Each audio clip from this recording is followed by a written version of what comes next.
మాఘపురాణము 18వ అధ్యాయము నదీ స్నాన మహిమ. లోబి మోక్షము పొందుట. Welcome back to Anu devotional voice. నేను మీ అను.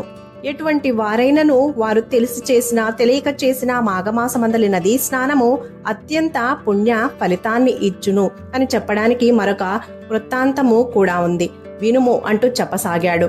పరమేశ్వరుడు చెప్పు లోబి చరిత్రను పరమేశ్వరి శ్రద్ధగా వినసాగింది. పూర్వకాలము దక్షిణ భారతదేశంలో వసంతవాడ అనే నగరం ఒకటి ఉండేది. అందు బంగారు శెట్టి అనే పిసినుగొట్టు వైశ్యుడుండేవాడు. అతని భార్య తాయారమ్మ. పెద్దలు ఇచ్చిన ఆస్తి ఎంత ఉన్నా అతనికి ఇంకా సంపాదించాలనే కోరిక ఎక్కువగా ఉండేది. వడ్డీ వ్యాపారం చేస్తూ ప్రజలను పీడించసాగాడు. పైసా తక్కువైనా సరే ఎవ్వరినీ వదిలేవాడు కాదు. పరమ లోబి అయి ప్రవర్తించేవాడు. నిత్యము ధన సంపాదనే తప్ప బంగారు శెట్టికి మరొక ధ్యాస ఉండేది కాదు. ఒక ఆధ్యాత్మిక చింతన లేదు, దైవ పూజ లేదు, శ్రీహరిని పూజించడం ఎరుగడు.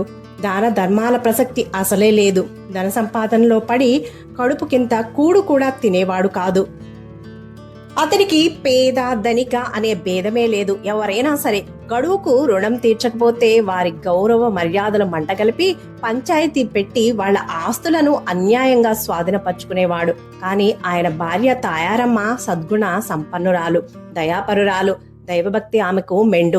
ఆమె దీపారాధన చేసిన భర్త ఊరుకునేవాడు కాదు. పరమ పిసినారి గదా, నూనె అయిపోతుందని గద్దించేవాడు. కానీ తాయారమ్మ ఎట్లో సర్దిపుచ్చుకునేది. ఒకనాడు బంగారు శెట్టి వడ్డీ వసూలు చేసుకుందామని ప్రక్క గ్రామానికి వెళ్ళాడు. ఆనాటి రాత్రి వాళ్ళింటికి ఒక పండు వృద్ధ బ్రాహ్మణుడు వచ్చి, అమ్మా, నేనొక ముదసలి బ్రాహ్మణునను. నా గ్రామం ఇంకను బహుదూరంలోనున్నది. ఇప్పటికీ చాలా చీకటి పడినది. మాఘమాసం అవడం వల్ల చలిగాలులు తీవ్రంగా వీస్తున్నాయి. చలికి తట్టుకోలేకపోతున్నాను. కావున నా యందు దయ ఉంచి ఈ రాత్రికి మీ ఇంటి అరుగుపై పడుకోని తల్లి, నీకెంతైనా పుణ్యం ఉంటుంది. ప్రొద్దున్నే మాఘస్నానం చేసి వెళ్లిపోయేదను అని బ్రతిమలాడాడు. ఆ మాటలకు తాయారమ్మ ముదుసలి బ్రాహ్మణ్ణి చూసి జాలిపడింది. వెంటనే అరుగును శుభ్రపరిచి ఒక దుప్పటి చాపను ఇచ్చి విశ్రమించమని చెప్పింది. వృద్ధ బ్రాహ్మణుడు సంతసించాడు. ఒక దీర్ఘ నిట్టూర్పు విడిచాడు.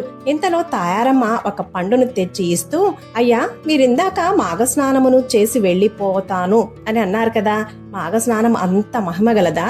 దాని ఫలితమేమి అని అడిగింది. దానికి బదులుగా వృద్ధ బ్రాహ్మణుడు ఇలా చెబుతున్నాడు. అమ్మాయి, మాఘమాస మహత్యము చెప్పుట నా వల్ల కాదు. కాని ఈ మాఘమాసమందు నిత్యము నది ఎందు గాని కాలువ ఎందు గాని ఏ నీటి తావందైనా సరే సూర్యుడు ఉదయించిన వెంటనే స్నానం చేసినచో విశేష పుణ్యము కలుగును.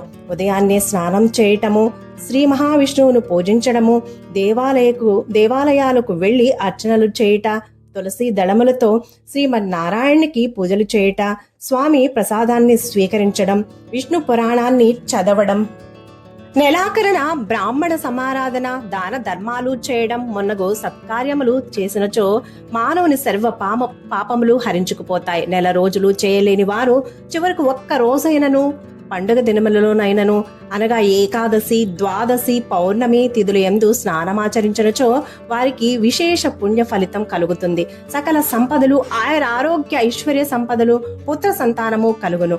మహాఘోర పాపములన్నీయు మటుమాయమగును. ఇది నేను అనుభవపూర్వకంగా చెప్పుతున్నాను అన్నాడు. వృద్ధ బ్రాహ్మణ్ణి పలుకులు విన్న తాయారమ్మ మిక్కిలి సంతసించి తాను కూడా మరనాడు వృద్ధ బ్రాహ్మణుడితో వెళ్లి మాఘస్నానం చేయవలనని అనుకున్నది.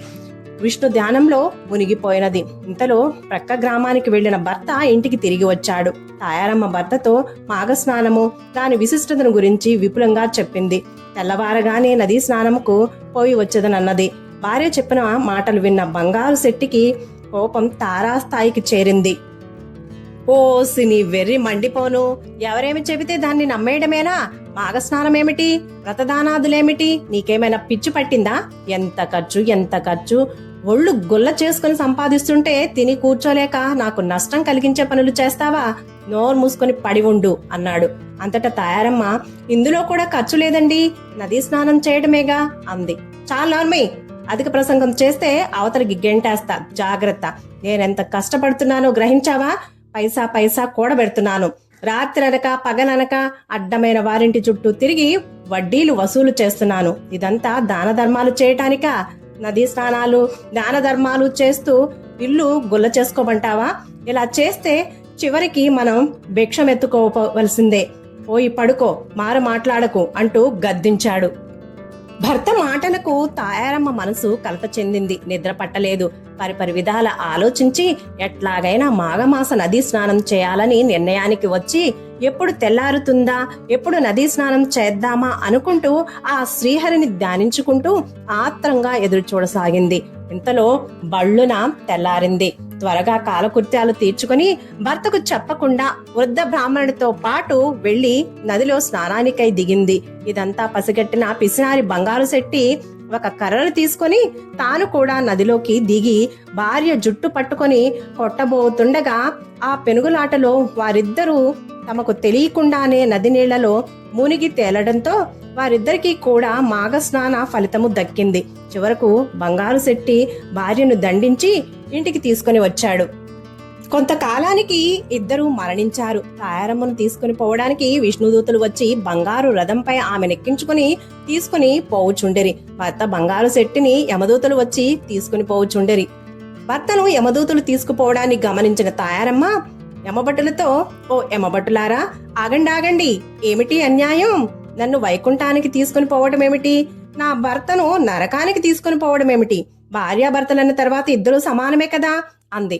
అంతటా యమభటులు, ఓ పుణ్యాత్మురాలా, నీవు మాఘమాస నదీ స్నానం ఆచరించినందువలన నీకీ సద్గతి లభించింది. మరి నీ భర్త నిత్యము ధనాశతో ఏ భగవంతునైనా ధ్యానించాడా? లేదే. పైపెచ్చు ప్రజలను హింసించి పాపం మూట కట్టుకున్నాడు. భగవద్భక్తి లేదు. పాపులు నరకానికి కాక మరెక్కడికి పోతారు? అందుకే నరకానికి తీసుకొని పోవచ్చున్నాము అన్నారు యమభటులు. తాయారమ్మ యమభటులతో వాగ్విదానికి దిగింది. సరే, నేనొక్క మారు మాఘమాస నదీ స్నానం చేసినందువల్లే ఇంతటి పుణ్య ఫలితం వస్తుంటే నన్ను కొట్టుతూ పెనుగులాడుతూ నా భర్త కూడా నాతో పాటు స్నానం చేసినాడు కదా, ఇద్దరం సరిగంగా స్నానాలు ఆచరించినట్లే కదా. మరి ఒకరికి వైకుంఠ ప్రాప్తి, మరొకరికి నరక ప్రాప్తి లభించడంలో న్యాయమేముంది? యమధర్మరాజు వద్ద వ్యత్యాసములుండవు కదా అంది. ఆ మాటలకు యమదూతులు అవాక్కయ్యారు. సందిగ్ధంలో పడి చిత్రగుప్తుని వద్దకు పోయి ఇందులో న్యాయ అన్యాయాలను చెప్పమన్నారు.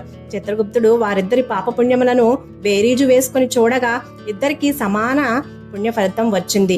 జరిగిన పొరపాటును గ్రహించిన చిత్రగుప్తుడు బంగారు శెట్టిని కూడా తాయారమ్మతో పాటు వైకుంఠానికి తీసుకుని పొమ్మని విష్ణు దూతలతో చెప్పాడు. ముందే వైకుంఠానికి చేరిన తాయారమ్మ భర్త రాకకై ఎదురు చూడసాగింది. ఇంతలో విష్ణుదూతలు బంగారు శెట్టిని కూడా వైకుంఠానికి తీసుకుని వచ్చారు. భార్యాభర్తలిద్దరూ వైకుంఠంలో సుఖంగా గడపసాగారు. ప్రియసఖీ, పార్వతి, వింటివా? పరమ లోబికి కూడా ఒక్కమారు మాఘమాసంలో నదీ స్నానం చేయడం వల్ల కలిగిన ఫలితము, మరింకా మాఘమాసము 30 రోజులు నదీ స్నానం చేయడం వల్ల ఎంతటి పుణ్య ఫలితం కలుగుతుందో ఊహించగలమా? అది ఊహించనలవి కాదు. కావున మాఘమాస వ్రతం మోక్షదాయకమనడంలో ఎలాంటి సందేహమూ లేదు. ఇది మాఘపురాణము 18వ అధ్యాయము సమాప్తము. సర్వే జనా సుఖినో భవంతు. శుభం. Thank you for watching. Please like, share, comment on my video. Please subscribe my channel. నాది ఇంకొక ఛానల్ ఉంది, మారుతి క్రియేటర్స్. దానిలో moral and motivational quotes, stories ఉంటాయి. ఛానల్ లింక్ డిస్క్రిప్షన్లో ఇస్తాను.